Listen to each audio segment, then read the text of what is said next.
哈喽，我是金。昨天晚上熬夜等来了一拳超人重置版的更新，本以为终于能一睹 King 一人震四龙的名场面了，却没想到被村田老师狠狠地抽了一巴掌，他竟然又去重画前面的剧情去了，我实在是无力吐槽。不过看完重画内容后，我倒是挺意外的，这一次村田老师重画的是奇遇秒杀大蛇的名场面，其中也新增了一些令人意外的设定，隐隐像是在为后文的大动作埋伏笔呢。那么接下来就来简单聊一聊这新改动的部分吧。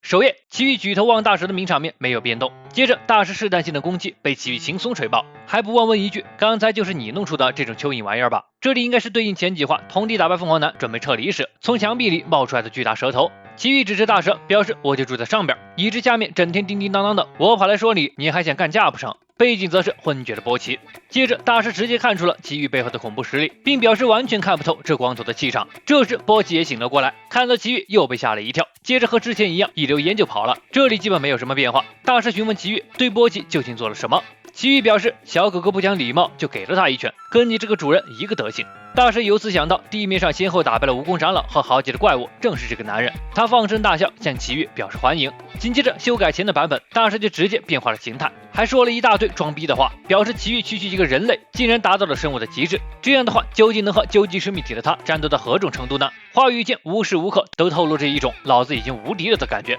但修改后却变成了大师看上了奇遇的强大，想让奇遇来作为成就他的祭品。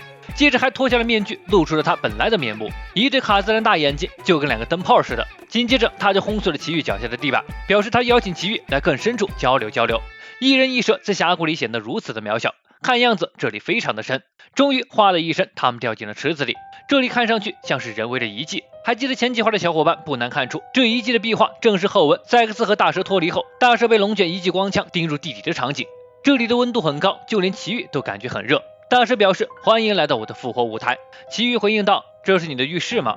大师自语道：“这是我发现的古代神殿，就连他的父母辈都不知晓的地方。”哦，你还有父母呢？赶紧叫来我一块说完就回去了。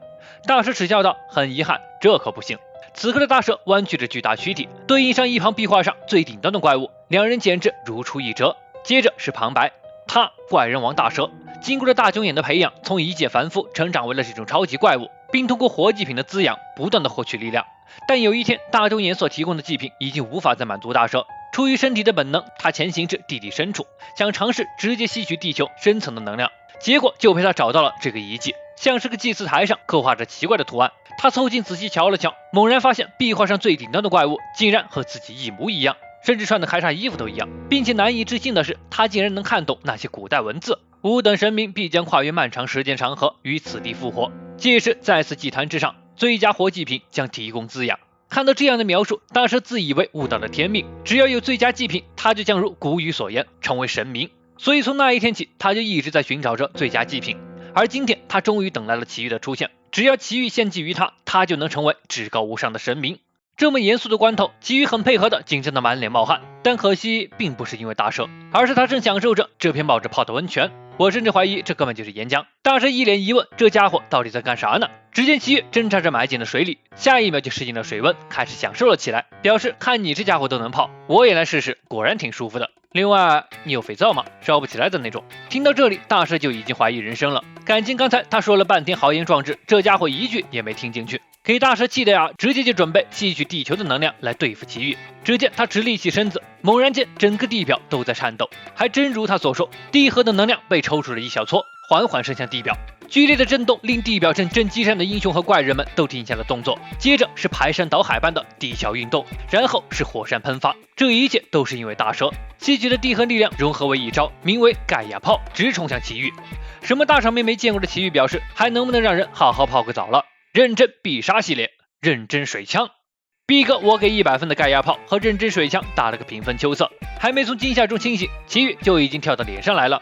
朴实如画的一拳将大蛇吹了个稀巴烂，脑袋都只剩下半个的大蛇这才问起来，你刚刚做了什么？奇遇穿好了短裤，表示只是替你爸妈教训你罢了，不过我还是泡了个好澡，谢了，这下清爽多了。待到奇遇离开后，只剩残躯的大蛇艰难地爬上了祭坛，嘴里还在喃喃道：“我的神殿要坍塌了。”舌头竭力伸向壁画上威武的自己，最终瘫倒在祭坛上。随着神殿的坍塌，那幅壁画终于露出了本来的面目，原来在大蛇之上才是真正的神明。就这样，随着神殿的坍塌，预言的壁画再次长眠在地底深处。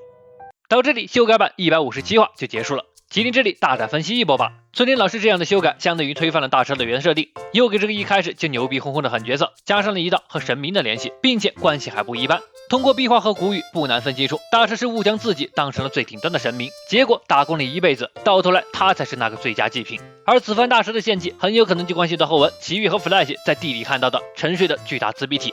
但因为某种关系，大蛇或许并没有献祭，留了一口气，后头又出来蹦跶，最终被龙卷给彻底钉死，正巧又死在了祭坛处。大蛇的这波梅开二度，或许就真的要唤醒神明了吗？